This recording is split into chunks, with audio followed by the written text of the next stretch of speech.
नमस्कार दोस्तों, आज के हफ्ते की हमारी किताब का नाम है the will power instinct by Kelly McGonigal. आज की तारीख में हम सब इस बात को जान गए हैं कि हमारी जो विल पावर है यानी हमारी जो इच्छा शक्ति है, मतलब हमारे अपने ध्यान को, भावनाओं को, विचारों को कंट्रोल करने की जो क्षमता ही हमारे स्वास्थ्य, हमारे फिनांसेस यानी हमारे पैसे और हमारे रिश्ते, हमारी सफलता पर असर करती है। विल पावर के साइंस द्वारा एक बात सबके लिए कॉमन बताई गई है, जो है कि हम सब अपनी आदतें, हमारे लोभ यानी लालच, हमारी व्याकुलता और हमारी टालने की वृत्ति, इन बातों के साथ हमेशा जिंदगी में स्ट्रगल यानी संघर्ष करते रहते हैं। ये हमारी कमजोरी नहीं बल्कि ब्रह्मांड के अनुभव है जो हमारे लेसन्स होते हैं। रिसर्च ये बताता है कि जो लोग अपनी विल पावर यानी इच्छा शक्ति के बारे में कुछ ज्यादा कॉन्फिडेंट होते हैं, वही अक्सर लालच में आकर कमजोर पड़ जाते हैं। ऐसा इसलिए होता है कि वे ये डिसाइड करने में असफल रहते हैं कि उन्हें क्या, कब और कैसे करना है, क्योंकि वे ज्यादातर बाहरी बातों पर काम करते रहते हैं और मन के अंदर की लालच वैसे ही दबी रह जाती है, जो ट्रिगर मिलने पर फिर उछल पड़ती है। जो लोग अपने लक्ष्य को पाने के लिए बहुत संघर्ष करते हैं, उनकी विल पावर कमजोर होती है, ऐसा रिसर्च का कहना है। हमें विल पावर के महत्व को समझकर उसे बढ़ाने की कोशिश करते रहना बहुत जरूरी है। विल पावर के इस चैलेंज को कैसे करें, इसके बारे में केली बताते हैं। इन्होंने 3 स्टेप्स दिए हैं इसमें। पहला है कि आई विल यानी कि मैं करूंगी ऐसी बातें जिन्हें करने से मेरी जिंदगी और बेहतर बन सकती है, उन्हें मुझे ये स्टेप लगाना जरूरी है कि आई विल, मैं ये करूंगी। हमारी जिंदगी बेहतर बन सकती है, मेरी जिंदगी की क्वालिटी सुधर सकती है, ऐसी बातों को करने के पीछे पड़े रहना वो स्टेप है आई विल, मैं करूंगी, मैं इसे करूंगी ही।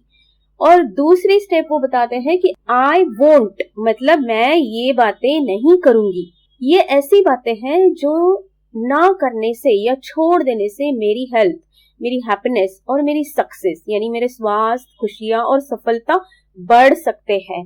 तो मुझे ऐसे बातों को छोड़ने के प्रयास करते रहना चाहिए। वो स्टेप है आई वोंट।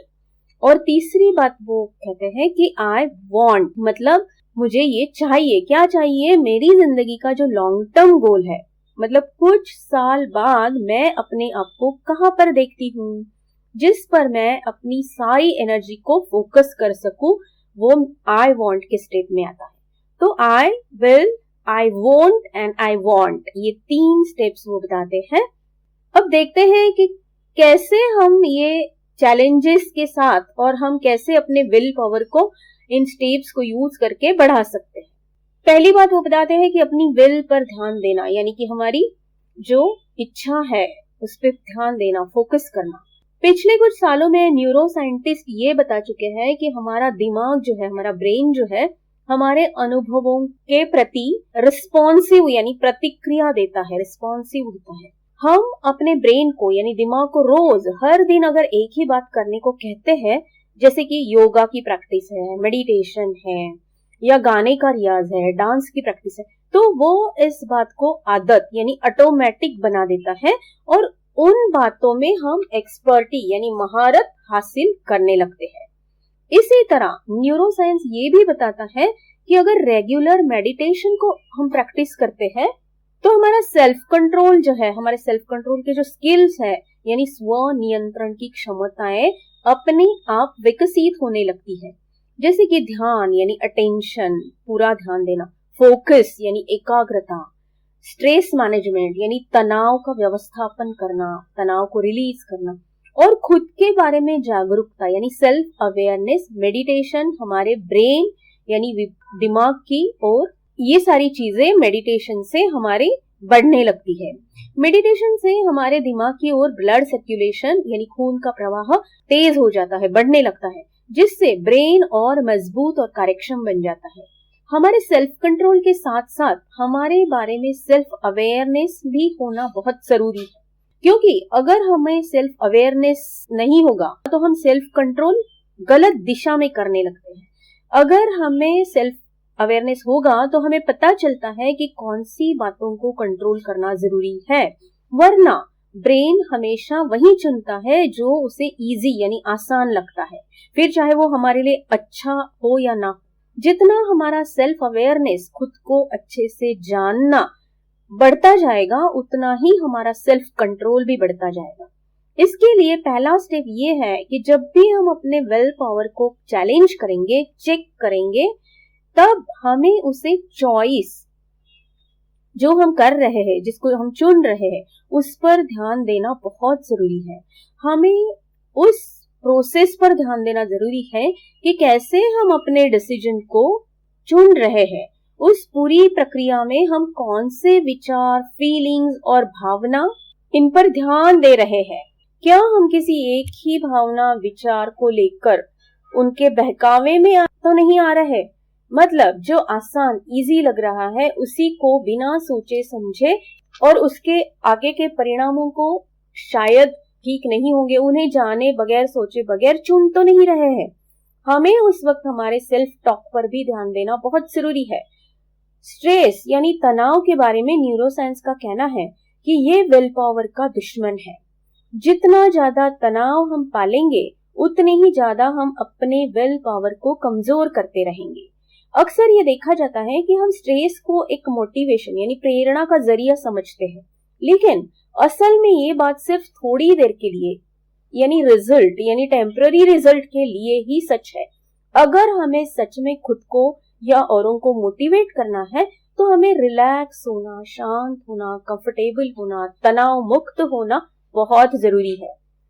स्ट्रेस हमारे विल पावर को पिघला देता है। हमारे विल पावर को स्ट्रॉन्ग बनाने के लिए हमें रिलैक्स होना बहुत जरूरी है, और ये रिलैक्स होना सिर्फ शरीर यानी बॉडी के लेवल पर नहीं है, बल्कि हमें मेंटल लेवल पर भी उतना ही रिलैक्स खुद को करना जरूरी है। और मेडिटेशन सबसे डीप रिलैक्सेशन देता है। हम उसके अलावा नेचर में टहलना, पेट्स या बच्चों के साथ खेलना, अलग अलग रिलैक्सेशन टेक्निक्स को यूज करना, ये बातें भी कर सकते हैं। उसी तरह गहरी सांसें लेना और छोड़ना, डीप ब्रीदिंग, भी काफी हद तक हमारे ब्रेन को रिलैक्स कर देता है। हम अपने खुद के अलग तरीके भी अपने मन को, दिमाग को रिलैक्स करने के लिए यूज कर सकते हैं। डे बाय डे यानी कि रूटीन की लाइफ में हम हर रोज एक छोटी बात को चुनते हैं, जैसे कि टीवी टाइम या गेम्स खेलने का जो टाइम है, हर रोज 5 मिनट से घटाना, रोज किसी अच्छी वीडियोस को देखना या सुनना। इस तरह की बातें हमारे विल पावर को बढ़ाने में, उसे स्ट्रॉन्ग करने में हमारी मदद करती है। हमारी विल पावर को बढ़ाने के लिए हम डिल्ट्स मॉडल का भी इस्तेमाल कर सकते हैं। इसमें सबसे पहले आता है हमारा विजन, यानी हम अपने आप को किस दुनिया का, किस भाग का हिस्सा मानते हैं, जहां हम खुद को 5, 10, 20, 25 साल बाद देखना चाहते हैं। तो वो हमारा होगा विजन कि मैं 5 साल बाद ये मुकाम पर रहूंगी, 10 साल बाद इस मुकाम पर रहूंगी। उसे देख पाना, इमेजिन कर पाना, ये हमारा विजन है। दूसरा स्टेप है हमारी आइडेंटिटी, मतलब हमारी पहचान। हम हमेशा दूसरे रिश्तों के साथ अपने आप को किस तरह से आइडेंटिफाई करते हैं, अपनी पहचान बनाते हैं, जो हमारे विजन को सपोर्ट करती है, ये बहुत जरूरी है। अगर हमारे किसी भी रिश्ते में कोई प्रॉब्लम्स है तो वो हमारे विजन पर असर कर देता है। इसलिए हमारी आइडेंटिटी के बारे में भी क्लैरिटी होना हमारे मन में बहुत जरूरी है, हार्मनी होना बहुत जरूरी है। तीसरे स्टेप पर आते हैं हमारे वैल्यूज और बिलीफ्स, मतलब हमारी मान्यताएं और हमारे विश्वास, किन बातों पर हम करते हैं, हमारे लिए कौन सी बातें इंपॉर्टेंट है, जैसे कि सच्चाई है, ईमानदारी है, या सिर्फ प्रॉफिट है।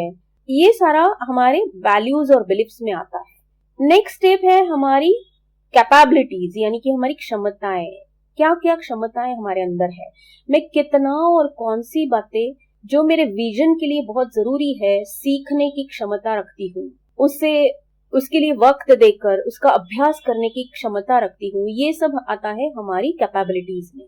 उसके बाद आता है हमारा बिहेवियर यानी हमारा बर्ताव, मैं अपने विजन को ध्यान में रखते हुए क्या नया कर सकती हूँ, क्या अलग कर सकती हूँ, और फिर हम कब तक और कहाँ तक पहुंच सकते हैं इसके बारे में तय करना। ये सारी बातें हमारी विल पावर को स्ट्रॉन्ग बनाने के लिए हमें मदद करती है। इन सारी बातों को ध्यान से करने पर हम अपनी विल पावर को धीरे धीरे बढ़ाने लगते हैं। हमेशा हम ये देखते हैं कि जब भी हम कोई आदत या बात को छोड़ना चाहते हैं, मन उसी की मांग करने लगता है, या फिर जब हम किसी बात पर तुलना करने लगते, कंपैरिजन करने लगते हैं, तो हमारा टेम्पटेशन यानी हमारी लालच बढ़ जाती है। इसी बात का फायदा मार्केटिंग और एडवर्टाइजिंग वाले उठाते हैं और हमें गैर जरूरी यानी अनवांटेड चीजों का टेम्पटेशन हमारे मन में क्रिएट करते हैं। जिन लोगों की विल पावर स्ट्रांग होती है उन पर एडवर्टाइजमेंट का कोई ज्यादा असर नहीं होता, लेकिन जिनकी विल पावर कमजोर होती है वे उस प्रोडक्ट को ना चाहते हुए भी खरीद लेते हैं। वो अपने टेम्पटेशन को यानी लालच को विल पावर से कंट्रोल नहीं कर पाते। उसी तरह फ्री वस्तुएं जैसे कि एक पे एक फ्री, इस तरीके से भी यही लोग मार्केटिंग और एडवर्टाइजिंग वाले आपकी विल पावर को आजमाते हैं। पैसे तो वो दो के ही लगाते हैं, लेकिन एडवर्टाइज से इसी तरीके से करने से कि एक पे एक फ्री, वो लोग जिनकी विल पावर कम होती है वो ना चाहते हुए भी बिना जरूरत से ज्यादा चीजें खरीद लेते हैं। मतलब डिजायर यानी इच्छा अच्छी या बुरी नहीं होती, हम अगर उसे अभी पाना चाहते हैं, उसके लिए सही वक्त का पेशेंस हमारे पास नहीं है, तो हमें अपनी विल पावर बढ़ाने का काम करना पड़ेगा। हमारी विल पावर ऐसे मौकों पर हमें अपोजिट दिशा में लेकर जाती है। हम अपनी जरूरतों के बारे में सोचने के बजाय क्या सच में मुझे इन चीजों की जरूरत है, हम कैरीड तो होकर तो नहीं इस चीज को खरीद रहे हैं। ये सब हमारी विल पावर के कमजोरी के कारण हम खुद को रोक नहीं पाते। हमारे विल पावर को बढ़ाने के लिए यहाँ पे 13 टिप्स दिए गए हैं, उनको फॉलो करके हम अपनी विल पावर को और स्ट्रॉन्ग बना सकते हैं। सबसे पहली बात जो बताते हैं वो है स्ट्रेट टॉक यानी सीधी बातें करना। हमें जब भी कोई बात किसी से कहनी है तो उसे घुमा फिरा के इधर उधर की बातें करके कहने के बजाय सीधी और सिंपल तरीके से अगर हम वो बात करते हैं तो हम वो सामने वाले तक अच्छे से पहुंचा सकते हैं और उससे हमारी खुद की विल पावर स्ट्रांग होने लगती है। दूसरी बात वो बताते हैं कि सबको सम्मान देना, डेमोन्स्ट्रेट रिस्पेक्ट। मतलब अगर हम खुद किसी औरों से लोगों से सम्मान चाहते हैं तो हमें पहले औरों को, हर किसी को बगैर इस बात को सोचे हुए कि उनका ओहदा क्या है, वो छोटे हैं बड़े हैं जो भी है, उनको सम्मान देना जरूरी है, तभी हमें सम्मान मिल सकता है। तीसरी बात है पारदर्शिता, क्रिएट ट्रांसपेरेंसी। मतलब हम जो भी कह रहे हैं या कर रहे हैं तो हमें उसमें ट्रांसपेरेंसी यानी पारदर्शिता दिखाना बहुत जरूरी है। एक के लिए अलग, दूसरे के लिए अलग, ऐसी बातें ना करते हुए या पीठ पीछे किसी की बुराई ना करते हुए जो भी है हमें सामने ट्रांसपेरेंटली करना बहुत जरूरी है। चौथी बात है सही या गलत को चुनना। जब भी हम कोई भी चुनाव करते हैं, सिलेक्शन करते हैं काम का या किसी डिसीजन का, तो हमें सही गलत की पहचान को अपनी ठीक से बढ़ाना, उस पर सोच के उसे चुनना बहुत जरूरी है। पांचवी बात है औरों के और काम के प्रति निष्ठा दिखाना यानी इंटेग्रिटी, लॉयल्टी। हम जो भी काम कर रहे हैं या हम जिस किसी के भी साथ कुछ काम कर रहे हैं या कोई रिश्ता निभा रहे हैं तो उसके प्रति हमें लॉयल्टी दिखाना यानी निष्ठा दिखाना बहुत जरूरी है, जो कि उन सामने वाले के लिए नहीं बल्कि हमारी विल पावर के लिए बहुत इंपॉर्टेंट बात है ये। छठी बात है हमेशा अंतिम परिणाम पाने की कोशिश करना। जो भी काम या जो भी चीज हम कर रहे हैं उसमें हमेशा हमारा ध्यान अंतिम परिणाम तक, उसको पाने तक कैसे ले जा सके इस बात को, इस पे ही होना चाहिए, क्योंकि इसी से हमारी विल पावर स्ट्रांग होती है। सातवीं बात यह है कि अपने काम को और अपने आप को और बेहतर, आज से ज्यादा, कल से ज्यादा बेहतर बनाने की कोशिश करते रहना, जिससे हमारा काम और हम खुद जितना बेहतर बनते जाते हैं तो हमारी विल पावर भी उतनी स्ट्रांग होने लगती है।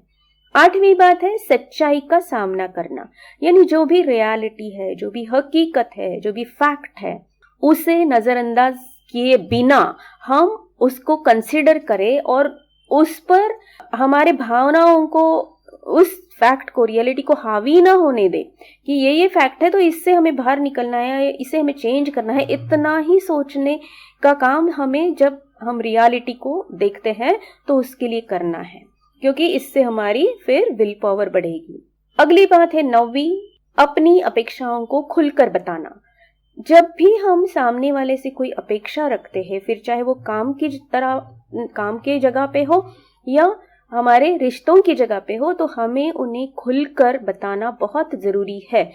आधा अधूरा इधर उधर की बातें करके ये हमारी ही विल पावर को हम कमजोर बना देते हैं। 10वीं बात है अपनी जिम्मेदारी को समझना, यानी अकाउंटेबिलिटी, रिस्पॉन्सिबिलिटी। जो भी काम कर रहे हैं, रिश्ता निभा रहे हैं या जो भी हम कर रहे हैं, उसमें हमारी जिम्मेदारी क्या है, हम कितनी जिम्मेदारी ज्यादा उठा सकते हैं, ये समझने की कोशिश करना ये बहुत जरूरी है हमारे विल पावर यानी हमारी इच्छा शक्ति के लिए। 11वीं बात है दूसरों की बातें ठीक से सुनना, यानी लिसनिंग स्किल्स। जैसा कि मैंने पहले भी एक वीडियो में कहा था कि हम हमेशा पढ़ने में, लिखने में बहुत सारा वक्त बिताते हैं, बहुत सारे साल लगाते हैं कि पढ़ना कैसे है, लिखना कैसे। इवन हम बोलने में भी काफी वक्त लगाते हैं, 1-1.5 साल तक हम सीखते रहते हैं कि क्या बोले, कैसे बोले, कितना बोले। लेकिन सुनने का अभ्यास हम कभी नहीं करते। सुनना जैसे ही शुरू हो जाता है, वो जैसे होता है वैसे होता है। तो हमें सुनने का भी अभ्यास शुरू करना चाहिए ताकि हम सामने वाली की बात ठीक से सुन सके और समझ सके, जिससे हमारी ही इच्छा शक्ति को हम बढ़ा सके। 12वीं बात है कि हमेशा किए हुए वादे निभाना, कमिटमेंट। अगर हमने किसी के साथ कोई कमिटमेंट किया है तो हमें उसे हमेशा निभाना जरूरी है, वो सामने वालों के लिए ये नहीं। Again this is for our own self, हमारे विल पावर के लिए, हमारे ही खुद की कॉन्फिडेंस के लिए ये जरूरी है कि हम जो कमिटमेंट करें, हम जो बात कहें, उसे हमें निभाना है। और लास्ट यानी 13वीं बात यह है कि दूसरों के मन में अपने प्रति विश्वास को पैदा करना। अगर हम दूसरों का विश्वास पाना चाहते हैं तो हमारे लिए ये बहुत जरूरी बात है कि औरों के मन में हमारे लिए विश्वास हमें पैदा करना होगा, जिससे हमारा खुद का कॉन्फिडेंस लेवल बढ़ेगा और वो हमारी विल पावर को भी बढ़ाएगा। तो चलिए दोस्तों, केली मैकगोनिगल के बताए हुए इन सारी बातों पर गौर करते हुए, इनका अभ्यास करते हुए, इनकी प्रैक्टिस करते हुए हम अपने विल पावर को, अपनी इच्छा शक्ति को और स्ट्रॉन्ग बनाते हैं और मजबूत बनाते हैं और हमारे मन चाहे सारी बातों को, हमारे सपनों को, हमारे लक्ष्य को जल्दी से पाने की कोशिश करते हैं। धन्यवाद।